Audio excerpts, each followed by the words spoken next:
The U.S. will take over the Gaza Strip, and we will do a job with it, too. President Trump is taking it to a much higher level. He sees a different future for that piece of land that has been the focus of so much terrorism. He has a different idea, and I think it's worth paying attention to this. The short answer to your question is what he proposes is utter nonsense. And it's unlawful. I mean, people talk of ethnic cleansing. No, it's worse. It's worse. It's forced displacement. It's inciting to commit forced displacement, which is an international crime. Is this the dawn of a new Middle East? Or are we witnessing the birth of a plan that could reshape the region forever? President Donald Trump, in an unprecedented announcement alongside Israeli Prime Minister Benjamin Netanyahu, suggested the impossible: the United States taking over Gaza. But this bold vision for the future of one of the world's most volatile regions is causing shockwaves across the globe. The question remains, can the U.S. take over Gaza? And more importantly, what would this mean for the future of the Middle East? The U.S. will take over the Gaza Strip, and we will do a job with it, too. We'll own it and be responsible for dismantling all of the dangerous unexploded bombs and other weapons on the site, level the site and get rid of the destroyed buildings, level it out, create an economic development that will supply unlimited numbers of jobs and housing for the people of the area. On February 4th, President Trump unveiled a radical proposal.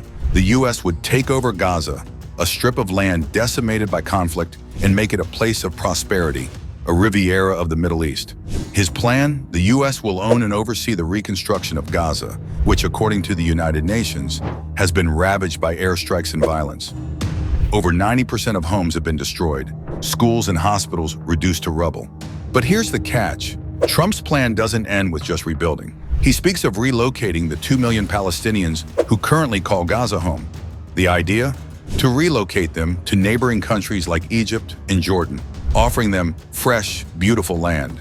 A proposition that seems more like a real estate deal than a diplomatic solution. That's right, the President of the United States is proposing to own Gaza, with plans to dismantle dangerous unexploded bombs and rebuild the devastated land. Trump has made it clear that he's willing to do whatever is necessary, even if that means sending U.S. troops to enforce the plan. But here's where it gets murky. How? How does one simply take over Gaza? And what happens to the people who've called this land their home for generations?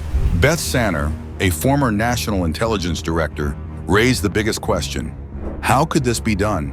And more importantly, would the U.S. resort to force to relocate 2 million people, despite international laws forbidding such actions?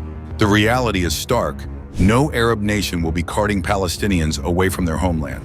The implications of Trump's vision are far-reaching. Hamas has made it clear that they will resist any attempt to force Palestinians from their land. And they're not alone. Palestinians everywhere have rejected Trump's proposal, demanding an end to the occupation, not more displacement. But let's step back for a moment. What does this mean for the broader region? What does it mean for the Middle East? Trump has painted Gaza as a golden opportunity, an untapped gem. It could be so magnificent, he says, envisioning it as an international hub with the best weather, the best location, and the potential to be the Riviera of the Middle East. I think the potential in the Gaza Strip is unbelievable. We have an opportunity to do something that could be phenomenal.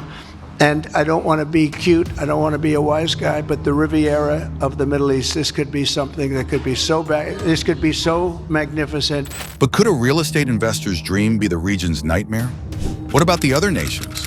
What about Saudi Arabia, Jordan, Egypt? The Arab world has long supported the notion of a Palestinian state. Saudi Arabia made it clear just days ago that it will not endorse any forced displacement.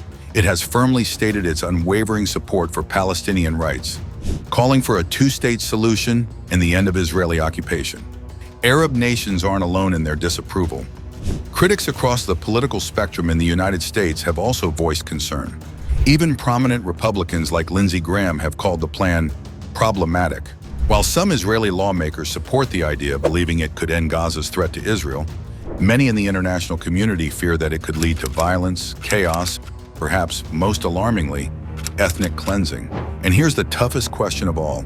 Is this really about peace, or is it about control, land, and power?